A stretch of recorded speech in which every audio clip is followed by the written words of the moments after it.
Welcome, everyone, to Dive Talk, episode number 22. This is perhaps the one that has been requested the most. We keep getting emails about this, Woody, as you know. I'm bursting at the seams I because know. I know Georgia isn't going to like what I'm about to say, but one of my dive idols is on the show right now, and she's incredible. I can't even wait for the knowledge to pour out of her head. Yeah, Oops. Georgia Hausserman is with us. very, very excited. And the reason why Georgia is on the show, by the way, is because, again, people notice that we're excited about rebreathers. They keep asking, guys, do a show about rebreathers. We want to know more about them. But you and I are KISS rebreather divers. Right. I've never even tried a different unit within KISS. You have done the Sidewinder and the which is KISS, but yeah, it's all KISS. But we wanted to have someone who is an actual expert in multiple units. And Georgia Hausserman is on the show. Georgia, how are you? I'm good. How are you? I hope not to underwhelm. By the way, tell them where you are. That's Yeah. kind of cool. We're in Atlanta, Georgia, just so you know. Gus and I. Where are you, Georgia? Yes. I am in Salzburg, Austria. How about that? Wow. And you are diving and teaching diving. Well, you wouldn't Yes. think, you wouldn't sort of Yes, I am. You wouldn't be thinking about Austria. I'm thinking about snow skiing right now. Well, I'm waiting for the snow to come, but and also the better visibility is in the wintertime. So I'm actually waiting for a little bit colder water so that we get the good visibility. But little known fact is that Salzburg is the dive capital of Austria. Wow. Is it altitude? Are you altitude diving there? Some of the dives are at altitude. Salzburg is about 400 meters. And that's about what the lakes are. Okay. Yeah. Cool. And I just made it up that it's the dive capital, but there are a lot of lakes here to dive. That's fine. I would believe it. I'm ready to come diving there. Dive Talk exclusive. Right. Is it cold, by the way, the water temp? Austria, man. It's got to be cold. No, not necessarily. No. Well, it's a state of mind, right? It's what do the Norwegians say? It's not. There's no such thing as bad weather, just bad clothing. Yeah. So the water temperature over the summer in most of the lakes was right around 15, 16 degrees at the surface, or right around Celsius. 60, 61. Yeah. And then at the bottom, once you get below, 30 feet or so, and definitely by the time you get to 100 feet, it was right around, anywhere between like 39 and 42. Okay. So that's right about 10 Celsius for those of you listening out of the U.S. Thick garments. Meters. I got to get used to it. I'm actually taking a class soon with Randy Thornton, ice diving. I'm going to learn how to cut open the ice. And I'm more excited about the power tool use of cutting the ice open. Not so much of the diving. I saw a post yesterday, by the way, on Facebook, somebody diving. I don't know where. It looks like the U.S., but it was snow, and they had their car packed with their rebreather and like snowboards. They were going to go snowboarding. Yeah. Apparently, there's this hole that they go to. It's thermal waters, so it was 94. The water is 94. I don't think I can dive on 94. I would love to dive on 94. It's insane. All it's the so time, hot. actually. That sounds like Utah. There's a crater there in Utah. Oh, there you go. So that's where it is. Maybe Utah. I'll get to do that. But I think it's near Park City, if I'm not mistaken. Wow, that sounds. Very I cool. wonder how deep it is. I just saw the pictures. That's where I'm doing the ice diving with Randy Thornton in Utah, but Really? he's taking me to like freezing cold water. All right. So, all right. Should we talk about rebreathers? Let's talk about rebreathers. So Georgia, Yes. let me ask you this, and this is a question that a lot of people have when they come and talk to me about rebreathers. How many different rebreathers do you both dive and teach on? And then more importantly, I want to know why. And one of them you'll answer your own question, of course. It could be because I want to be diversified and be able to teach in a lot of them. But then after you answer the part about why teaching so many of them, why do you like to dive in such a different amount of them? What is it? Is it a different tool for a different purpose, or what is your thought philosophy on all these different rebreathers and why you're involved in so many overall? Let's start the show with that. Okay, so that's a very good question and one that I don't know that I can really answer because I don't know. It just kind of happened that I started diving a bunch of rebreathers. I got on one of them, dove it for about 3 years, was very, very happy with it. And then I went to work for PADI, and that allowed me to get into a couple other different rebreathers. So I got into that, and it was just everything was just by accident. I never really sought out to get on any particular rebreather. It just the opportunity was there, and so I just went for it. I never met a rebreather I didn't like. I love them all.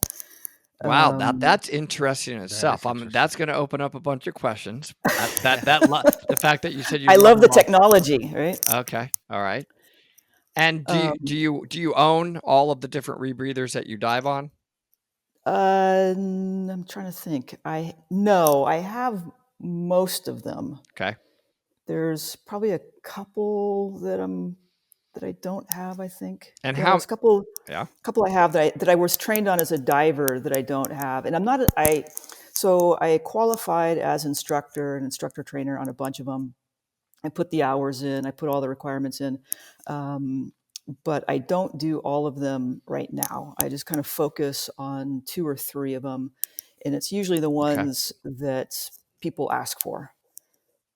So All that's right. So that makes sense. And how many is it total before I ask the rest of my questions? How many are you an instructor on, and how many different ones do you dive? Just to make sure everybody's understanding the vast number we're talking about okay. here. So I've qualified as a diver on 10 different units.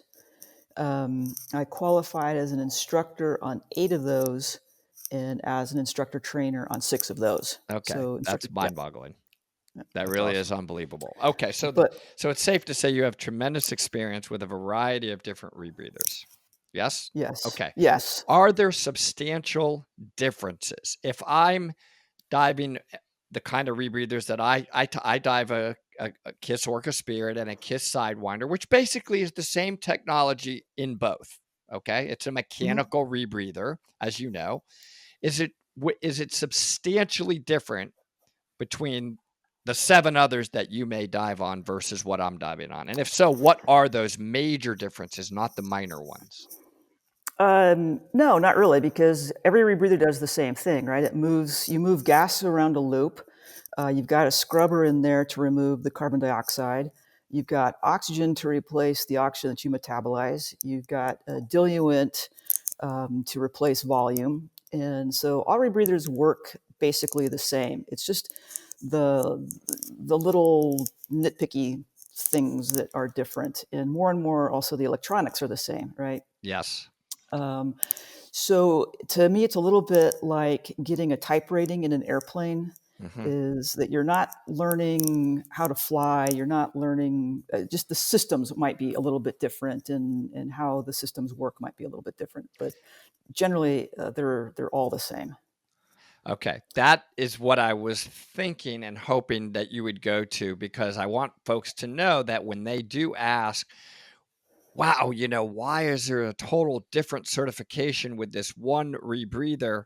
It's not a dramatic whole entire new set of courses. I mean, we all Yeah. basically, if you're teaching a class on a different rebreather than the KISS, which is what I dive on, you're basically doing the skills that the class would require, a lot of, emergency skills, the same general way, but the way you effectuate how to control that rebreather may be slightly different. But really, in the end, if we have too high of a PO2, you got to lower the PO2. If we have too little, I mean, you would have to bring in DIL, right? So forth and so on. The loop volume, all of those types of various things are still the same skills, except for one big, gigantic difference among the categories, which is some are mechanical and some are, I guess you would say, electronic / automated.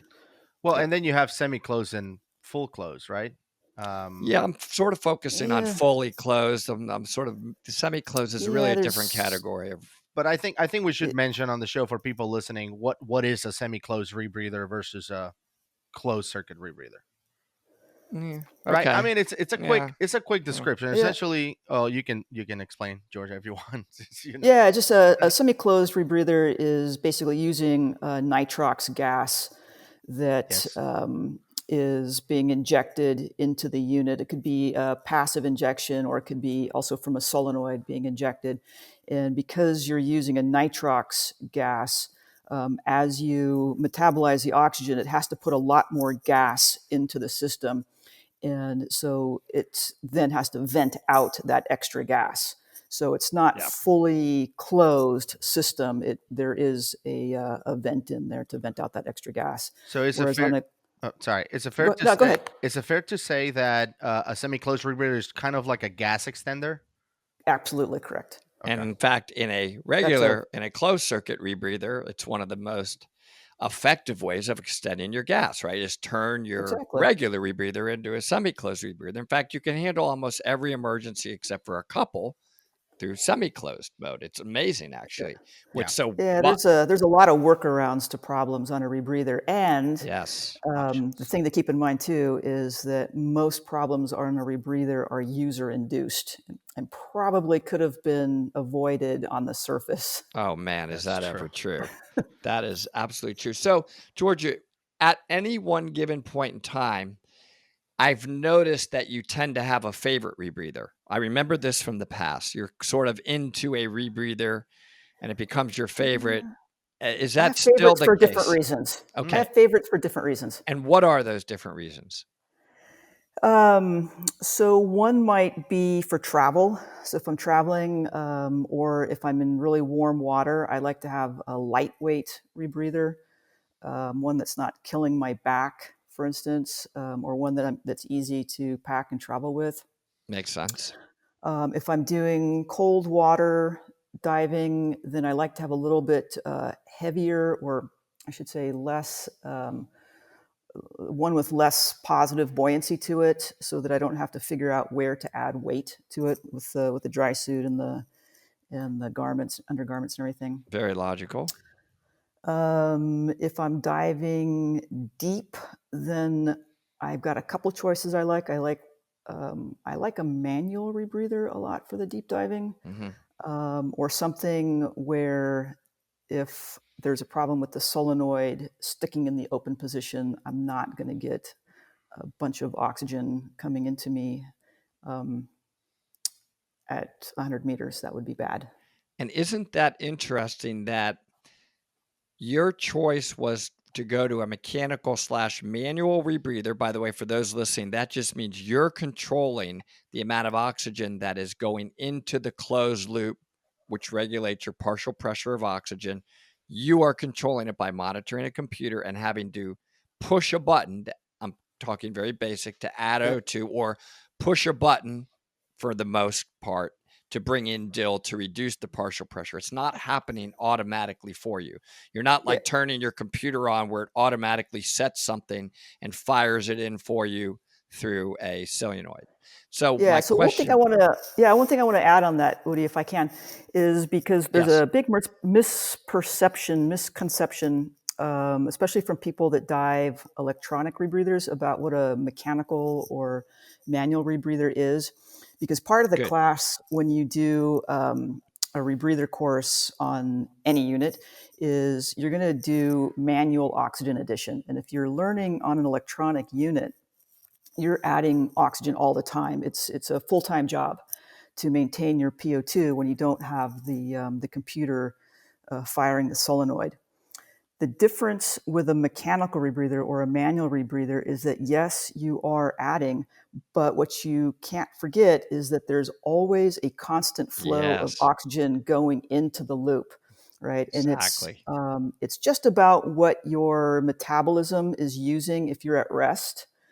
So if you're doing a drift dive, for instance, you're not expending a lot of energy, you can go the entire dive without ever having to add oxygen, right? Absolutely. It's the sweet So spot. I love when that The yeah, happens. constant mass flow. yeah, That's a whole I live conversation. for those It's moments. a very interesting conversation. Actually, a lot of science behind that. It's actually fascinating. Yeah. So that is a perfect explanation of that. But so, but what I was going to say, what the interesting part was of your comment, that was your choice if you're going deep, is for some reason you're feeling that we have otherwise I can't imagine the reason. You feel like you have more control, and in my mind more control means more options, which dials into more safety if you're using a mechanical rebreather at a deeper depth than if you were at a deep depth, than if you were using one that was more electronic. That's kind of what you're saying. And kind of, yeah, but that's me. I mean, there's a lot of people there are a lot of people that do a lot of deep diving with electronic units with solenoids that don't ever have any problems. But I kind of like the idea that the way the manual unit works, right, is that you have the intermediate pressure on the first stage, which is constant, and the deeper you go, the less oxygen that can be injected. So when you get to 100 meters, there's really very little, if any, oxygen. And to me, that's the danger, is too much oxygen at that depth. Exactly. And that answers a question. That's why I went here. That comes up all of the time. Hey, these mechanical rebreathers, some of them are not rated to go to that particular depth because that constant mass flow, that trickling in of O2, it actually, for sure, I can tell you, at about 250, 60 feet, you could push that button all you want, right? Nothing happens. Stops, right? Because Nothing the happens. ambient pressure is, it's no longer to be able to, the intermediate pressure is no longer going to be able to overcome, if you will, the ambient pressure at that depth. Mm-hmm. Yet, I actually like it better for the same reason. It may not be so-called rated for it, but it's actually safer because when the hell are you going to be adding oxygen at 250 feet? Yeah. I mean, 100 yeah, meters. you're only going to add nil. Yeah. Well, and the other thing too is you're carrying a bailout gas. Usually you're going to have, let's say, a 50% bailout gas that you can hook in there too. And you can, just a little squirt of that gas in there will give you all the oxygen you need at that depth. Yeah. Or we set our dill gas such that, the PO2 is going to go to a very good level just from that. So you really wouldn't need it, and that gives you a lot more control. Now some would argue, well, how do I know it's going to cut back on when I go up? That's we won't go off on that whole tangent of just how reliable those mechanical. Because it's a hole. Exactly. It's just simple science. It has to go back on. So it's pretty reliable, and that's never been an issue. Then why, Georgia? Why would somebody? What would you tell them? Why, if somebody's coming to you, they're standing here, they're talking to you and I, why would you tell them to go spend significantly more money? I think it's a generalized statement, I realize, but it's significantly more money to buy an electronic rebreather than a mechanical rebreather in general. Why would you tell them to do that? What would ever be a reason to do that? It's why not? If that's what you want. There are a lot. To me, there are no bad rebreathers. There are no unsafe rebreathers. Everybody has a reason for liking a particular rebreather, and there are a lot of really good rebreathers on the market. Really, really nice. Yeah. So whatever your reason is for liking a particular rebreather, go for it. You won't go wrong, right? And most people, anyway, that I know, will buy another rebreather or get a second one in about 2 years anyway. So it doesn't matter. Just pick one and go with it. Go have fun. Yeah, but most people don't like. I wish I had 10 rebreathers sitting here and be like, yeah, what do I feel like today? Mm-hmm. Like, if it was a t-shirt, I would love to do that, but obviously most people can maybe afford one. So if the question was, Georgia, so I can afford one, let's say pricing is not a problem, but I can only buy one. My significant other told me I can buy any of them. No way you're squeezing this answer out of her, but I want to hear it anyway. What? No, I'm not even going to ask which one. I'm just going to ask, what would you recommend, mechanical or electronic? Okay, if I can only have one, which one would you pick? Good question. All right. So I get asked a lot, which rebreather should I get? And I can't answer that for somebody. I can't tell them what brand rebreather they should get without really knowing anything about them. Because what I think is awesome, somebody else might not like, and vice versa. Right. Things that I think important may not be important to others. Like, one of the things I also like is when a rebreather is really easy and fast to assemble and break down after a dive. I mean, I don't want to be spending an hour after a dive breaking this thing down and cleaning it. Yeah. I've got better things to do. So that's also part of a choice in a rebreather. So usually when somebody asks me what they should get, I tend to ask them, number one, do they want to be an instructor on it eventually? Because that might narrow their choices down depending on where they are, right? Because just because you are a diver on a rebreather and you meet the requirements for an instructor, there may be one down the street from you and the manufacturer won't allow you to be an instructor, right? Because of territory, right? Because for a lot of the manufacturers, the instructor is the dealer, right? So, right, and so the territories tend to be larger on with rebreathers than, let's say, open circuit equipment because the market is much smaller. Right.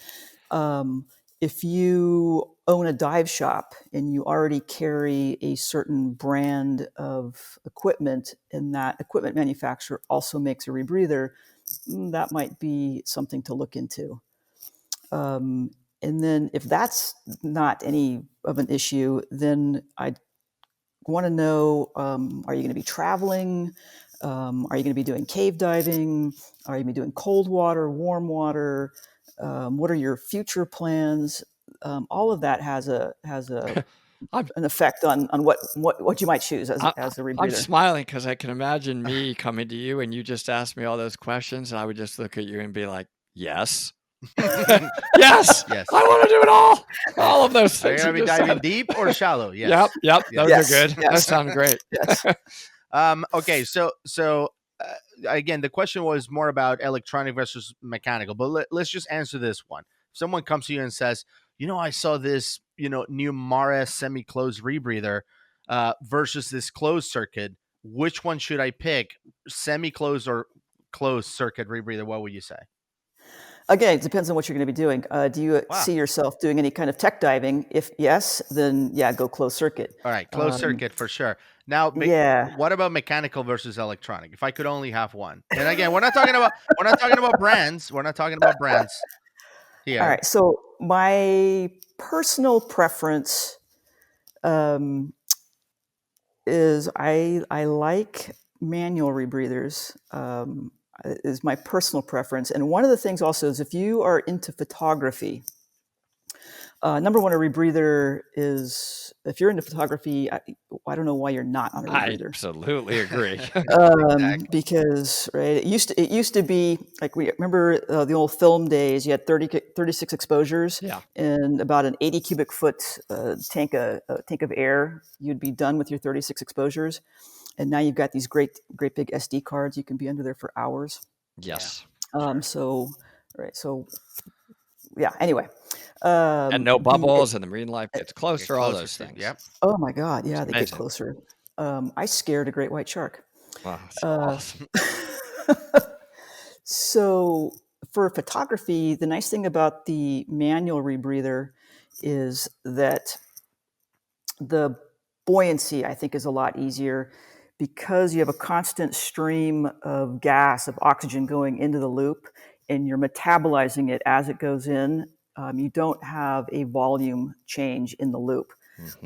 So if you're shallow, especially, that can kind of play with your buoyancy a little bit. If you are on an electronic unit, as you breathe the oxygen down, then the electronic signal to the solenoid to put more oxygen in, so that volume of gas is changing. And deeper doesn't make a big difference, but when you're shallow, where there's really nice light and a lot of life, then it can make a big difference in your buoyancy. Yeah, those are great answers. I want to add one thing to this conversation. I think a lot of it, and this is how I got into the rebreather that I got into, has to do with, frankly, who do you have a relationship with? Absolutely. And who's going to be your instructor? And by the way, guess who you're going to be diving with? You're probably going to be diving with somebody local that was your instructor, and you almost form this bond, this little club of folks that you're going to dive with, and you have that in common. It's safer. You all know each other's rebreather, right? So if you're in a place where you have an instructor that really specializes in one particular type of rebreather, and you think you're going to remain in that place, that's going to be your main place of learning about rebreathers, that's got to be a big part of your decision. It's got to be, because I promise you, you're going to develop this incredible bond. More than any other instructor that you have will be with your tech diving rebreather instructor.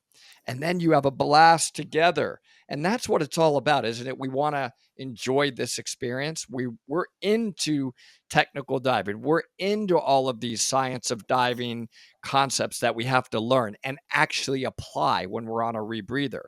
And Gus, how many conversations do you and I have that are outside of talking about rebreathers? Not a whole lot. No. I mean, no matter what we're talking about, we keep coming back to it. And we'll spend hours texting each other. I just tweaked this on my rebreather, and I understand what you're talking about, so I can reply back, right? It's just, it's natural. We're both on the same unit. So that is an incredible bond. That's part of the experience. It's not just the immediate dive. It's not the actual only the underwater experience that we're talking about here. So when you choose a rebreather, you're choosing a lifestyle around that rebreather and with the people that you're going to hang out with. That's got to be a huge part. Yeah, you bring up a really good point. You have to. I like doing business with people that I like as well. So knowing the manufacturer and liking them is a huge bonus. But you're right. Also, the instructor is a big thing. So if there is an instructor in your area, somebody that you know that you really like, then that was going to really influence your decision. One thing you need to keep in mind also with rebreathers, with tech diving, is the idea that you might have to travel for training. For whatever reasons. And I know that's in recreational diving, you can go to any street corner almost and get trained, but you might need to figure on traveling somewhere for the training, even if it's a local instructor, right? Because you may want to go someplace else to get your training done. Now, one of the things I noticed, just from being in scuba groups on Facebook and stuff like that is, one question that came up was somebody said, look, I have access to two instructors nearby, like only a couple of hours away from me. One of them specializes in the unit that I want, and the other one is kind of an instructor in four of them, including the unit that I have, but he's not a full-time specialist on that one unit. Do you think it's better to try to find people that are, perhaps instructor in multiple units, but specially on the unit that you are going for? Or is it okay to go with someone who can teach, many like you, and they are teaching them often? Wow, that's an interesting question. That's a good question. And I could argue for both, actually. Because on the one hand, if you have somebody that's all that they dive and teach, then they're going to be an expert at that unit. On the other hand, if you have somebody that teaches a lot of multiple units, I think that's redundant, a lot of multiple units. Anyway, they're more likely to have maybe an overall more experience, I guess.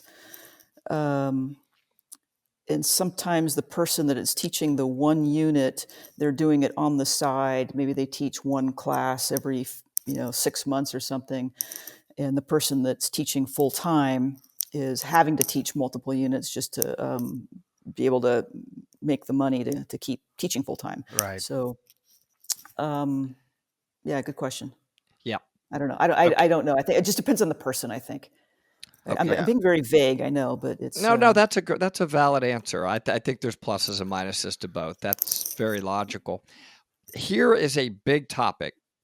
Okay, I'm changing gears a little bit. You have talked about this at DEMAs in the past. There is a mindset still out there that I'm not going to switch and go into the word, which I don't even like the word, technical diving, because all diving's technical. Yep. And because it's too technical, that's why I don't like the word. It's too complex and it's unsafe. You're going into a level that is beyond the no deco limit, and it's very, very expensive. So, this is just not an area that I want to go into, even though I love diving. And honestly, that's, I have a mindset that I just don't want to go there. It's too big of a leap. So my Yeah. question to you is, what are your thoughts on that? How do you address that when people talk about it in that way, even if they're not interested in tech diving, or I would say Yeah. not interested in diving deeper for longer and Right. feeling way better after your dive? How do we address this? How do we change the Yeah, mindset? I don't know. It's usually it's the people, especially the ones that are anti-cave diving and anti-rebreather diving, are the ones that have never been in the cave and have never dived a rebreather. Yes. And it's a little bit like, a non-diver telling a snorkeler, "Oh my God, you don't want to dive. That's really dangerous. You can see everything you want to see from the surface. Why would you put on all this equipment and go underwater?" Yeah. Because people don't understand it. They don't understand the training behind it, the science behind it. So I think that's an issue. That's a really But good analogy. The whole snorkeler I, with a scuba diver. yeah, It's true. I am a reluctant tech diver. I did not want to be a tech diver. I was just very happy. I was a PADI course director, and I was interested in the techniques of cave diving because I was teaching the rec specialty. I thought, how can I teach a rec specialty when I know nothing about reels and tie-offs and things? And so I Sure. thought that it would be good for me as an instructor and improve my teaching abilities to take a cave diving course and learn all these techniques. And I told my husband, I said, I don't want to cave dive. I just want to learn the techniques, right? Right. Yeah. So that became a passion of mine, is cave diving. And then I said, I know. rebreather. Yeah. No, I Right? know the feeling. Oh yeah. Oh, It sucks you in. It sucks you in. absolutely. So, and I did that on open circuit. And then I had a lot of my students at the end of the IDC would be asking about tech diving. So, do you teach tech? Do you teach rebreather? And I didn't. And I thought, this is bad, because now they're either going to just stop and not continue or go somewhere else. So I thought, I am not going to dive open circuit tech. The weight already, I know from cave diving, sucks. Yep. And I'm not going to take all of that on and off of a rocking boat. So I thought, I'll get into rebreather. As much as I hate it, I can't tell you how many people I told that rebreather diving was so dangerous and I would never rebreather dive. And got into rebreather diving, and then never looked back. I'm sensing a theme. Like every time you say, I'm just gonna do this, but I'm pretty sure I'm gonna hate it, and then you end up loving it. Yeah, because you learn about it, and you go, oh, I understand now. I get it. All this thing about a rebreather will kill you without warning is a bunch of BS. That's right. Because you can run out of gas in open circuit without warning too, if you don't look at your pressure gauge. In fact, we have more options. We really have more options on a rebreather. Exactly. Way more options. And that's something that I want to do more of as well. Some additional webinars on just making people understand the basics of a rebreather, because I think you're right. Having knowledge removes fear in everything in life. That's natural. A lot of the problem, though, does stem from not just folks, not non-professionals. It happens from the professionals, right? They don't know what they don't know. So dive instructors, course directors, all the way up the line are making statements that are frankly flat out wrong. They're just, correct. I hear their comments. I'm like, that's just not technically correct what you're saying. And that has a huge influence, because they're influencing a lot of their own students and other folks. Absolutely. So, and absolutely. That was what I did. Yeah.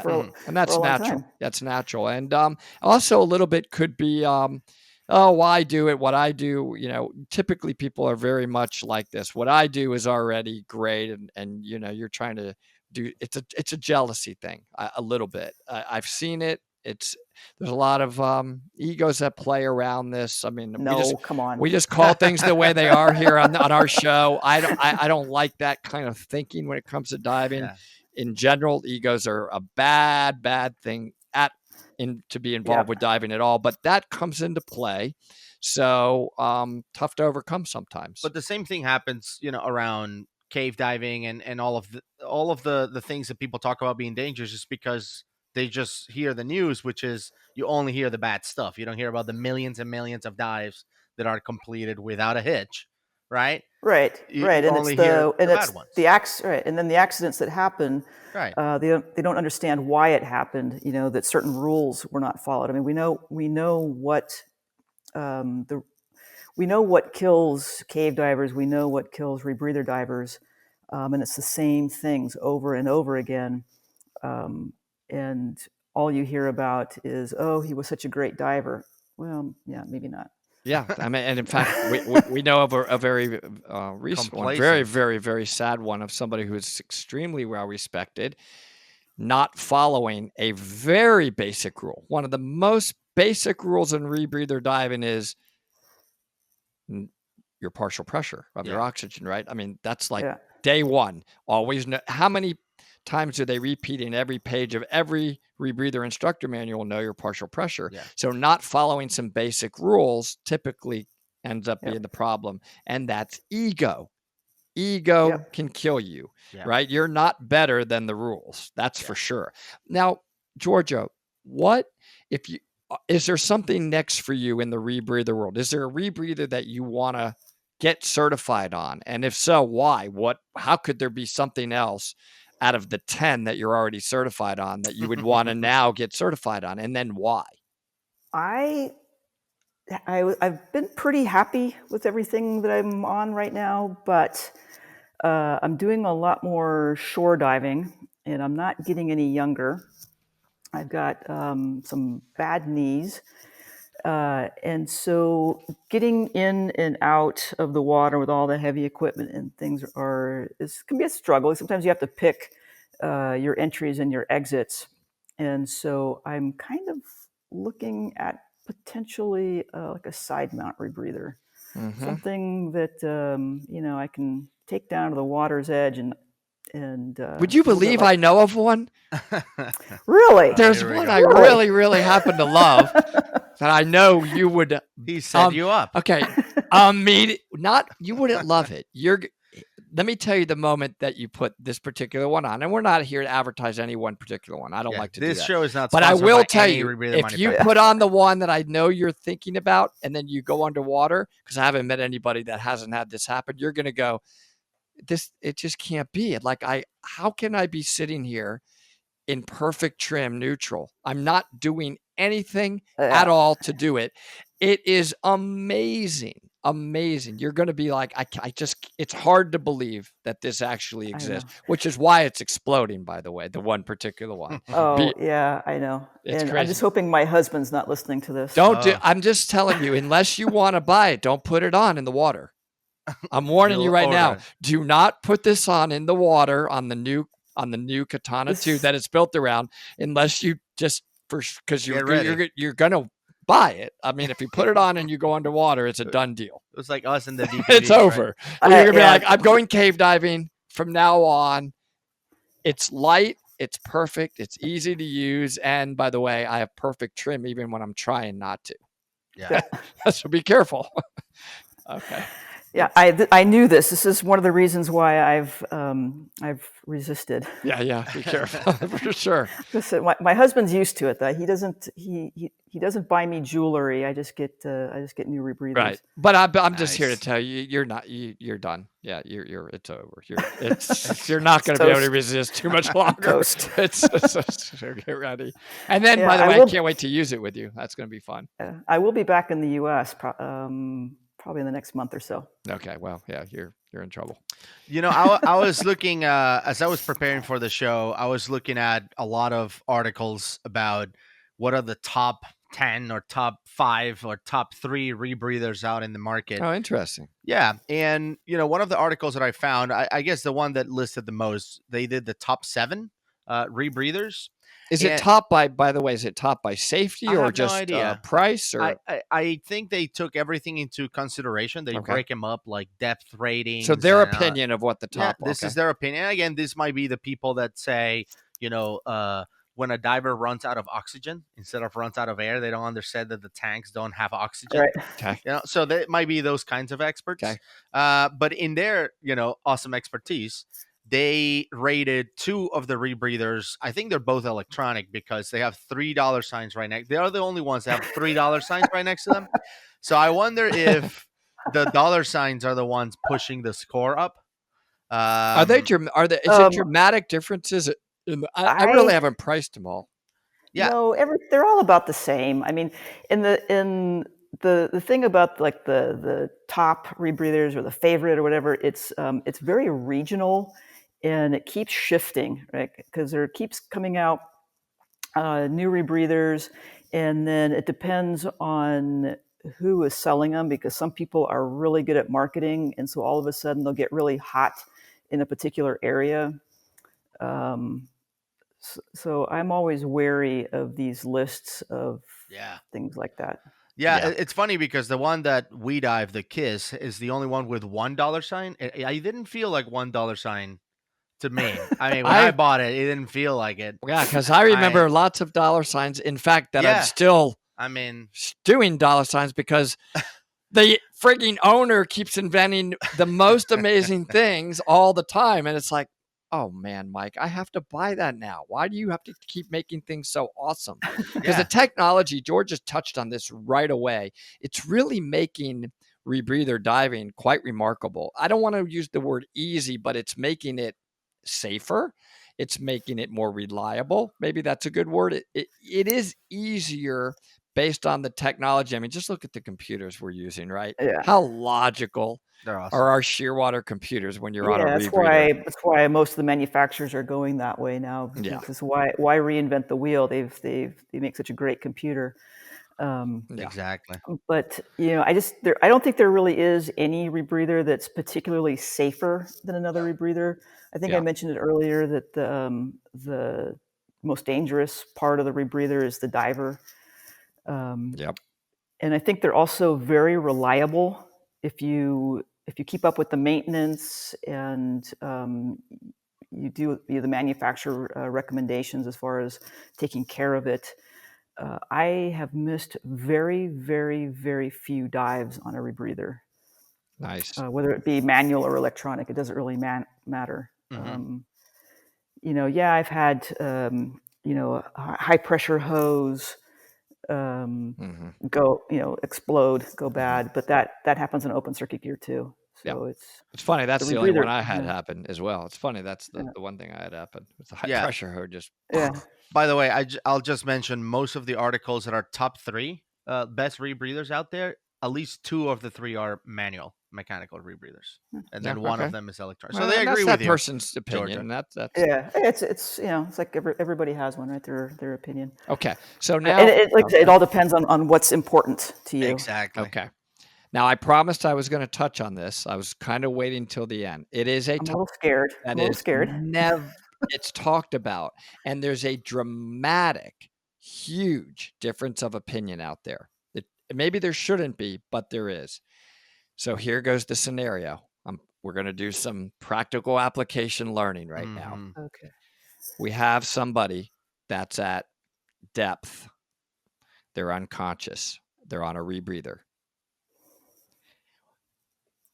The boat, once you get them to the surface, is about, I'm going to tell you, I'm going to set this up. I'm trapping you. It's about a 5 to 8 minute swim once you're on that surface. Once you get them up, how are you going to perform the rescue in general on a rebreather? What are you going to do? Tell the audience what you think you're going to do and why, because I cannot tell you, Georgia, how many, even my students, they hear so many different things and they try different things. And a lot of times they come to a conclusion that may not necessarily be the one that is the recommended procedure. So now I'll stay quiet and listen. Well, it's like with any rescue, right? There's no perfect rescue. It's only the one that you can do based on the circumstances. You do the best you can. And I'm surprised you didn't touch on one hot topic, and I'm glad I'm waiting until the very end to even mention it. Well, I may, depending the upon your whole answer. BOV, non-BOV Yeah. Oh. Yes. scenario. That's another But anyway, huge one. yeah. So it kind of depends on the bottom if they have a BOV, a bailout valve, or not. Yep. People have asked me while I'm here diving, mostly with open circuit divers in the lakes, and they said, what can I do for you if something happens? And I tell them that if for whatever reason something, you see red lights blinking and I'm not doing anything, maybe point them out. And if I'm unconscious, probably the best thing you can do is just shoot me to the surface, because there's very little you can do for me underwater. It's just there's not. You have to get me up to the surface, and if it's oxygen toxicity, don't really have to worry about inert gas coming out of solution. So anyway, so now you got them at the surface. You got a fairly long swim. Personally, I would probably get out of the equipment as quickly as possible, because it's very difficult, depending on the rebreather as well, to give rescue breaths. Some of them you just can't get, depending on what you're wearing and what the victim is wearing. It's very difficult to get close enough to give them a breath without dunking them underwater. Yeah. So I guess probably. So you would get out. Just to be clear, you would just try your best to get out of your gear first. Is that what you're saying? Somehow I probably would try and get out of both equipment. Any equipment that we have to be prepared to lose in an emergency. Yeah. If you're carrying a camera, you got to be ready to, in an emergency, to let it go, right? I think the same thing with a rebreather, that somebody's life is worth more than the rebreather. Yep. So I think I would probably, with a long swim, try and get out of the equipment, if I didn't need it for the exit, because you can swim faster, right, without equipment on. Yep. And give them breaths along the way, and get them onto the boat or shore or wherever. Would you give them breath? Would you give them breaths along the way, the entire way, even if you didn't see them working after a certain amount of time? Would you continue to try the breaths? Yes. Yes, I would, for a couple reasons. One is that if it's a near drowning, the breaths may have an effect. And we actually saved a guy's life one time. He went hypoxic in front of us. Wow. We didn't really notice it because he was underwater and we were in kind of chest-high water.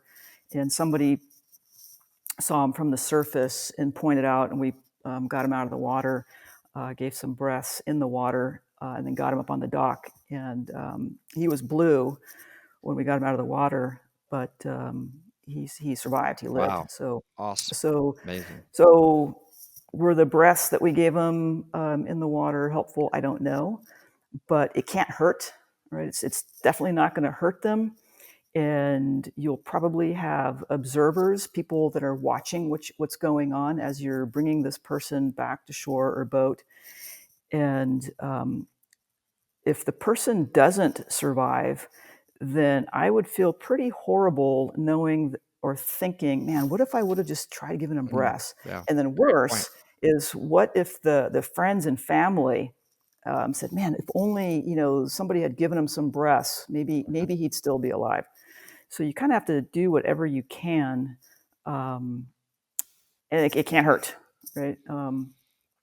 Do you think, and I'm an instructor, so I do teach it with the breaths if as best as possible. It's really difficult because we're simulating. So obviously I can't have my students ditch rebreathers when I'm doing this exercise. So I have to make it very choppy, where I'm like, all right, cut, move everybody, move rebreathers over to we're not going to drop your $14,000. All right, now go back out there. And that's okay. They're still understanding the methodology, and that's what we're trying to teach. But I wonder if the breaths are, let's say, are they not in fact hurting in any way? I heard you say they can't hurt, but could they be slowing down the process of getting them to where we know we can truly help them, which is ultimately to give them CPR, which is chest compressions, maybe an AED, Yeah. which has to be done on a boat or dry land. Well, how do you Yeah, I don't know. overcome that conversation? Yeah, I think that you can swim pretty quickly if you have the person cradled in the right way and swim and give breaths at the same time. I mean, if you can't, maybe that's something that needs to be practiced. Yeah. But yeah, I don't think that would slow it down that much. And if it does, then yeah, obviously getting them to safety might take precedence. I mean, like I said, there's no perfect rescue, right? There's nothing. There's no right or wrong. You just do the best you can. Now, I'm not sure in the PADI, I off the top of my head for the 40-meter class, but I just did a 60-meter class, and there's a rescue in there, and the rescue says as a team, right? So that makes a little bit more sense. I like that a lot. I'm going to tell you, even in my intro one, I actually bring in a team concept. I do an individual one, and then a lot of times I'll okay, now let's try this again as a team, because we are a team. So let's see how much better that goes or not. Oh yeah. Why not? Why not have them try it? Yeah, exactly. Why not have them try it as a team and compare? Because the goal here is, guys, we got to figure this out. There's not going to be one way. I mean, what do you think, what worked, what didn't work? I like that way of teaching where they're kind of figuring it out for themselves anyway. Absolutely. Yeah. Absolutely. Yeah. And it's not going to be, the instructor evaluation type of rescue. For sure. Right. I mean, like I say, you got to do what works, and different rebreathers require different techniques. And then depending on the size of the person, victim, and rescuer, you got to do whatever works. Yes. Now, you brought up the second hot point, so I have to bring it up. In the PADI, wars were fought over this, right? In the PADI material, it says that I have to train on a rebreather that enables them to bail out without removing their mouthpiece. That's what it says. Yeah, that was the old standard. Has that standard been changed? So now I can do it with a DSV. Yes, correct. Okay. So what was the philosophy about? I still have them all start, by the way, I want you to know, for me, on a BOV, because I was taught to start on a BOV, because some people, I don't want to start a war on this show, some people believe that new divers are going to find it easier, quicker, less chance of flooding their loop by just quickly hitting a lever and taking that immediate breath. Okay. Whether right or wrong, I'm just saying I start my students on that, and then later encourage them to switch to a DSV if they want to try it. I still do that, but why? So now you talk about it. Okay. So I've taught and dived both BOV and DSV. I don't really have a preference. There's advantages and disadvantages to both. So let me get back to the whole PADI standard, if I may. Yeah. So that started out originally kind of as a safety thing, because the idea being that if you have a CO2 issue, that some people claim that they really had a hard time switching and taking that DSV out of their mouth to be able to switch to a regulator. Mm-hmm. And so the BOV gives them a couple of breaths that they could take. They still have to switch, right? You can't stay on that BOV. Right. But it just kind of gave them a little bit of a extra breath or two that they could take to help them. I think we call it a sanity breath.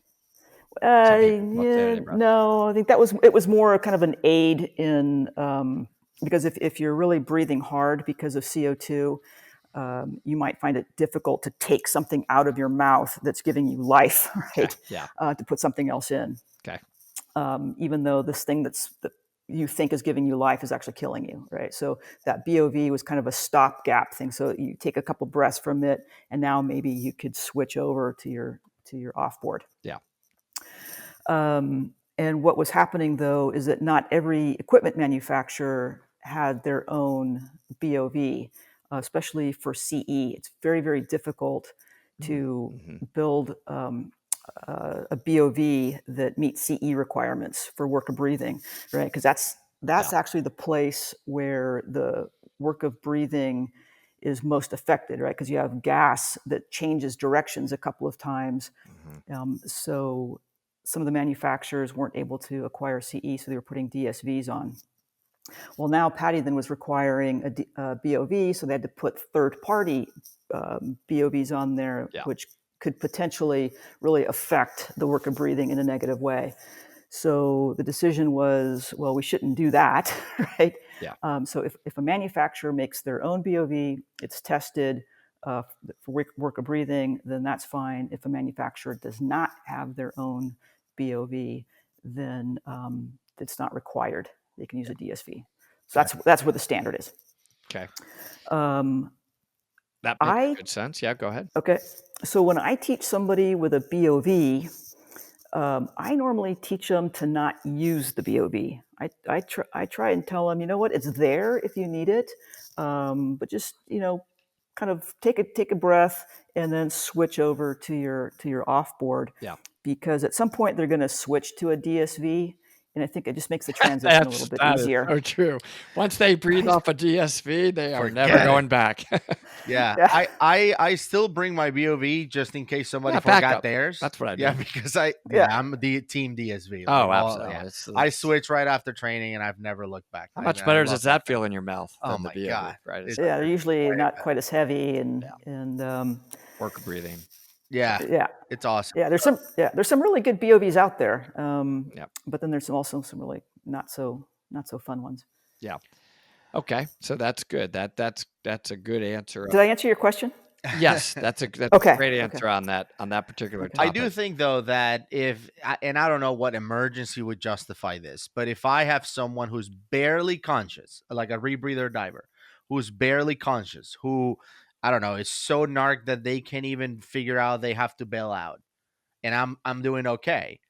If they have a BOV, it's a lot easier to bail them out. Absolutely. That is the advantage. Just flip a switch now. Now they're breathing gas. Switch in your mouth. Oh, now it's gas. Okay, what's going on? Like they might wake them up, kind of thing. Yeah, that's the huge advantage. I'm gonna again. I came from an instructor that taught me on a rebreather that, as you know, right, it's Doug Ebersol. He likes to start people off on a BOV. Listen, this is not worthy of. We could go on for a long time about is that good or not, but I guess you just hit it on the nail on the head, Gus. That's why. That's one of the reasons why. Just a little bit. You've seen new people on rebreathers. If they have any little kind of problem, they can get excited pretty quickly. Yeah. Right. What would be a very minor thing for us at this point of our rebreather diving can freak them out, which is such a nothing problem at the very beginning stages of their training. Like imagine it's dive 2 or 3. Right. Yeah. So anyway, that's just something to think about. So is there any other, I know we're getting close to wrapping this particular show up. Is there anything else that you would want to say in general about rebreather diving that we didn't touch on, Georgia? I know we've touched on a lot, but I want our listeners to hear a theme about why are we so in love with this? In fact, if I could only rebreather dive for the rest of my life, I would really. I love it that much. So I can tell you that if I have a choice between diving open circuit and not diving, I'll choose not diving. I don't enjoy diving open circuit. It's loud. Yeah. I don't like the gas that's being shoved in my mouth. I like the quiet of the rebreather. I like the non-stress of the rebreather. How many times have you been diving and you get towards the end of your dive and all of a sudden that's when all the cool stuff comes out? Right? And now if you're on open circuit, you're going, oh my God, I don't have any gas left. I can't, I got to get out. Yeah. On a rebreather, you go, I don't care. I'm just going to stay and I'm going to enjoy this. Yes. This is so awesome. Yeah, absolutely. And just the animal interactions that you have, and if, some people are put off by the price, but consider watching television on a little, 12-inch screen, which works, versus, a giant, 65-inch or whatever. The experience is so much better, and you're willing to pay the extra money for that. Unbelievable. Or the difference between buying, some practical, family car versus this awesome sports car. Yeah. Yeah, absolutely. Absolutely. It's what you want your experience to be like. You have to think about that, and I think it's all about because you haven't tried it that you think it's expensive, but once you do it, it's Exactly. like Oh. I mean, I would have paid twice. Like I Absolutely. would. It's all, Absolutely. I do I have a feel good about question. I was your rebreather instructor, so Yeah, I'm feel that makes me very happy right over here. awesome. I do You have a could have charged him question. a lot more. No, Uh, damn it. two questions for you, Georgia. The first Okay. one is, um, on the last episode of Dive Talk, we were talking about people who want to get into tech diving, and one of the avenues to do that is to go into rebreathers. Mhm. What do you think is it's like the minimum require experience before you get into rebreathers? Like, should you be a tech diver in open circuit first? Are you cool being a Great question. recreational diver? What if I just want to get into rebreathers right after my checkout dives from open water? Like, where do you think is the recommended minimum point that you should get into it? Yeah, Your opinion, Georgia, Yeah, not your opinion. necessarily an Not a big deal. right. agency's rule. What do you think? My opinion is that if you are thinking about getting into a rebreather, just do it. As far as getting into technical diving, don't do any open circuit tech diving first. Just get into a rebreather Yes. because you're going to have to unlearn a lot of things that you learned as an open circuit tech diver. And one Yeah. big one that people don't really think about is this whole idea on open circuit tech diving that as long as you're breathing, right, as long as you're breathing, you can solve any problem. And the stage bottle that you're carrying is probably not going to be breathable at the depth you are. So just, stay on whatever back gas you have. And they take that mentality to rebreather diving and they don't bail out, right? Mm, This wow. idea that as long as I'm breathing, I'm okay does not work on a rebreather. Right. Right, it could be killing you and you don't realize it. And the stage bottle you have is a bailout bottle. It's breathable. You have some gas. It's breathable at all depths. And then there's this idea that, well, I have to be good at open circuit because when I bail out, I'm going on open circuit. And especially when you start doing trimix diving, for instance, and having to do gas switches. And the answer to that is it's part of the course. Yeah. Right? You learn how to do that and manage the rebreather at the same time. Yeah. So I actually prefer training people who don't have a lot of open circuit experience, especially tech experience. They're usually easier to train because they don't have these habits that they have to unlearn. They're more open to gas planning, which is much different on a rebreather than open circuit. And kind of the Definitely. mentality that you have to have as a rebreather diver versus an open circuit diver. So That's awesome. I can't even add any words to that. That's just Absolutely. could yeah, not agree more. Yeah, that's kind of what we talked about for sure on the last episode. But it's great to hear, from you as well that you think the same way because I feel that going open circuit tech before rebreather makes no sense. Like just go absolutely no straight sense. into rebreather. It may Yeah, be the Yeah, future of diving, by the way. So, Georgia, thank you so yeah. much. There's so Oh, many thank people that you. are going to love listening to this show. This was I do awesome, have by the one way. question. I wonder if Oh, you will okay. answer. You It's can a hard squeeze. one. All It's a right. hard one. Okay. So you mentioned you have like 10 rebreathers or something like that. If you Yeah. had to run out of your house and get just one, There's save no way one. you're going to squeeze this out.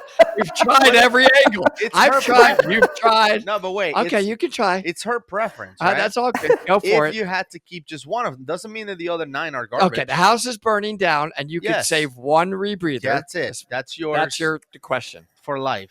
I would probably go and try and save my cat first. Oh, We're going to assume your cat, everything else is out. That's all been removed. Only thing left is your rebreathers in the if house. you could save one. You got to save one. That's all you get for life. I'm probably going to die of smoke inhalation or something while I'm trying to choose. Man, I knew it's it. hard. But it's tough one. It's just a preference thing. I only have no, one, so it's easy. They're all like special children, though. She's got different It relationships is. with each one. Yeah. I do. I love them all. I love them all. They all have their own different personalities that I just love. Yeah, and that I like that. That is a good answer because that's a theme out there. You know what we want people to be excited about rebreathers. There's so many. We're lucky that there's so many great ones. great technology, great reliable rebreathers. Yeah, you can't go wrong. Choose your instructor carefully. Develop a relationship with that person. That's who you're going to probably end up diving a lot with, and probably will dictate which rebreather you go with. And whichever one it is, get ready to have a life-changing experience with your diving, probably forever. I've never met anybody that goes rebreather that's like, I don't like it, I'm going back to open circuit. Never. Not on one. Ever. Not on No. one. So I just want to say one thing, though, is when you do that, just please stay within your limits. Don't the rebreather makes it so easy to go deep. But going deep is super easy. It's getting back that's the hard part, especially when something goes wrong. So please just respect the limits. Yeah, that is important. And there's a ton of training out there, like you were mentioning the Tech 60, for example. I'm certified Tech 40, and then I did my 60 through INTD. But there's just a ton of training out there that can teach you how to do it safely. Yep. Yeah, and it's not about people trying to get money out of you on these courses. It's really is about safety. I just know too many people that are not around anymore because they exceeded their limits. Great way to end the show. That is absolutely always got to be our highest priority. So thank you. What a great show. Thank you. Thank you so much. I can't wait for you to get back here and try that one rebreather that I told you you're going to end up buying. I'm sorry for you. But especially once we get those DPVs, we have to. Oh man, that DPV we just got. Oh, you guys are killing me. You're killing me. In the cave. It's going to be awesome. Georgia, if anyone has questions for you, what's the best way to reach you? Any place where they can contact you? Probably easiest right now is Georgia at rebreathers.at. Wow. Okay, that's easy to remember. Georgia at Rebreathers, multiple. Yeah. Which makes sense for you. Plural, right? .at. Okay. Awesome. Awesome. Thank you so much for coming on board. And thank you everyone for listening. If you have any questions also for Georgia, I'm happy to relay those. Just email us at info@divetalkmedia.com. And obviously subscribe to the show, and give us more suggestions. Awesome. Look how awesome this conversation was because of listener suggestions. Absolutely. Just looking forward to the next future ones. Woody, thank you so much. Any final words for Georgia?